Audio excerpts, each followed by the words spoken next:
I'm a 30-year-old male and my best friend got married last week. I just bought a house and my wife is expecting our son in November. So I let him know I was limited in what I could contribute financially, but did tell him I would try my best. So, I went to the bachelor party in Maine, I rented the tux, and paid for mine and my wife's dinner at the rehearsal dinner. I also had a gift of $300 that I was going to give them, but we will get to why I didn't give it to them. His now wife, then fiancé, texted me multiple times a day with updates fine. I didn't always respond and it got to the point where if I didn't respond at least once a day, I'd get a call from my buddy. I have a full-time job and am redoing some rooms in my house, so I'm busy. She texted me for the following reasons. 1. My wife was not allowed to talk about our pregnancy at all. She didn't want anyone to focus on that more than her, the bride. 2. She was not going to order special food for my wife, no one asked her to. My wife was fine with whatever she was going to be served. 3. I was not helping the groom enough, he had to help her with favors, seating charts and programs. So I had to help him with those things, according to her. She also said to get ready to help with thank you notes after the wedding. 4. She said if I was a true best man, I would offer to pay for the bar bill. I don't even know what that means. 5. She had to read to approve my speech before the rehearsal dinner and wanted to be included as much as my buddy. She told me to make up things if I had to. I was also not allowed to include anyone but the two of them and no inside jokes or stories about my buddy that didn't include her. 6. Her last text said to tell my wife to keep it together and not make a pregnancy scene during the wedding. Also, she wanted her to choose a dress that downplayed her pregnancy as much as possible. I was just so aggravated. I spoke to my friend to see if he could reason with her. He told me to just play ball on this one, it's her day, and to cut him a break. Because he'd be dealing with her nonsense for the rest of his life. I was annoyed but calmed down. The day of, all the bride and my buddy do is scold me, berate me and bark orders. I head down to the bar for a drink. The bride's mother is there and warns me not to get drunk because I've ruined her daughter's day enough. I didn't give them the card with the cash and in the speech. I used my friend's exact wording about having to deal with her nonsense for the rest of his life. I wished them the best and told him I'd always be there for him, especially during the divorce. I have 2 kids, Clark and Kent. While they have the same father, only one of them is biologically my child. They were born within 6 months of each other. The boys are currently 6, and for various reasons I have full custody of both of them. I didn't speak to anyone in my family for several years, and we got back in touch in 2019. Due to the boys' ages, my family know I couldn't have carried both. Unless I have the gestation period of a hamster or the longest labor ever. I have explained to them how this all came to be, but in my explanation I neglected to tell them which was my biological child. Due to my ex having a type, the other woman looked enough like me that the boys could pass for twins. Same dark hair, blue eyes, pale skin, and both cleft chins and dimples. My brother jokes that they look like tiny supermen. People who know them refer to them as twins because aside from a few minor differences, they're practically identical. Frankly, if they were closer in age and I'd had full custody of both from the time they were born, I suspect I would have mixed them up a lot as babies. Shortly before Clark's birthday last year, my mom asked if she could see Clark's birth certificate. I asked why and she said she wanted to know the exact time he was born, so I told her. She asked if she could see the certificate anyway. I asked why. She said she just wanted to check. I said I'm his mother, I know when he was born. Then she asked the same thing about Kent and we went through the same conversation all over again. Mum eventually admitted that she just wanted to see the birth mother's name on each certificate. Which isn't even how that works, and I told her as much.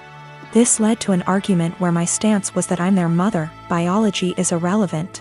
Mum says if biology is irrelevant then it's not a big deal to tell her which of them is biologically mine.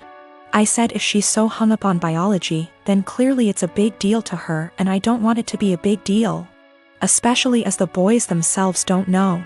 Mum feels this is incredibly selfish, narcissistic, and overall wrong.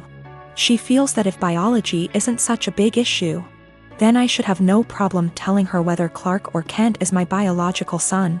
And that accusing her of potential favoritism or something similar with her bio-grandchild is an unfair judgment, with no actual reasoning to it. My boyfriend agrees that I shouldn't tell anyone, at least until my sons have decided for themselves if they want to know and want other people to know. But my entire family agree with Mom that I'm being unreasonably selfish and that my actions now are more likely to cause issues than Mom's potential actions later. I travel for work and my employer allows me to spend up to $100 / day on food. If I don't use it, I don't get to pocket the money. When traveling, I make sure to use the full $100 every day, so I'm eating very well. My wife is upset with me because I get to eat out for every meal at least 2 weeks a month. She says it isn't fair and I should just go to the grocery store and bring back food to my hotel. I've explained to her that it doesn't make sense since I don't get to keep the money if I don't use it. Every evening when I call her, she wants to know exactly what I ate. She can see the credit card statements reimbursed by employer, so she knows how much I spent. She'll see I spent $75 on dinner and start freaking out about how wasteful I am. I take her out for dinner at least 2 times a week when I'm in town, and she goes out several times a week with friends when I'm not in town. This whole thing just seems irrational, and it is really putting a strain on our relationship. I haven't gained any weight and am in great shape. I focus on quality of food much more than quantity. Most hotels have a small gym and / or a pool. I can't buy groceries or gift cards to bring home. It is against policy. I submit pictures of the receipts, so this wouldn't work. I track all my expenses and submit receipts for reimbursement weekly. I float the money for 7 days max. Usually I have around $3,000 to $4,000 in expenses per week, which we can make work without any issues since I pay for all my food, airfare, hotels, and car rentals myself. I collect an enormous amount of points and other perks. These points allow me to go on at least 2 vacations a year with my wife for next to nothing. We went to Spain early this year for 2 weeks and spent under $400 for the entire trip. Not using a company card is one of the best perks. Using a different credit card is not on the table. My wife and I have all our finances together. We both think it's important to be 100% transparent with money. We don't have any kids. She started a business selling Mary Kay a few years ago.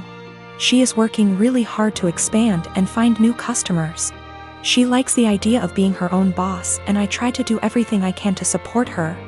I'm rarely gone for 2 weeks at a time. Sometimes I'm gone for only 2 days. On average, a trip lasts 5 days and I go on 3 a month. A lot are saying Mary Kay is a pyramid scheme. I don't really know that much about the details of the business. I see a lot of women selling makeup, candles, and diet-related products, so I thought this was normal. We've put in around $50,000 over the past 2 years.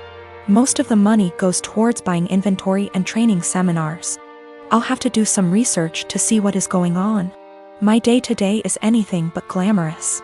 I've spent more time in the airport than I even care to think about. Things go wrong often on the logistical side. My work can be very stressful, but I've gotten very good at managing the workload. My boss encourages us to use the full expense amount. He understands the stress involved traveling so much. He's actually working on increasing the amount to $140 / day because of inflation. My best friend is a really great gift giver. I know that she plans gifts really far in advance and always dedicates so much time and thought into them. And I am so grateful for every gift I have ever received because I know how special they are. She'll often take something small I said from years back and make a really meaningful thing out of it. And I know she enjoys gift giving, and it is clearly one of primary ways she communicates her love for me and others. I just can't keep up. I've never been a really good gift giver. I often really struggle with forming ideas for upcoming celebrations, and until I'm really under the pump, I come up empty-handed until I find something just all right, or I repeat a similar shtick of reasons why I value you, presents. This just means that I feel so much stress every time I have to celebrate her birthday and Christmas. Especially because I would have received something completely out of this world. I really just feel like my gifts pale in comparison. It's getting to this stage where we've been exchanging presents for 8 years, and I'm honestly just starting to feel like I'm running out of steam to keep up and continue thinking of other ideas. It is also hard because I'm neither here nor there when it comes to receiving gifts. I can recognize the hard work and love, but I don't need to receive gifts to know that I'm loved. And so I worry that I don't reciprocate my love well enough because my presents never feel at her level. I want to express to her my gratitude for her gifts, but ask that we just stick to one a year, on birthdays. Because Christmas and the occasional Valentine's Day is too much for me. I have been able to move away from gift giving with other friends by just casually mentioning it or just mutually ceasing present exchanges, and we now opt for spending time with each other, something I love. I just don't know if this would be really insensitive or soul-crushing because it's not about her or how good of a friend she is, but really about my insecurity and my differing ways of communicating love.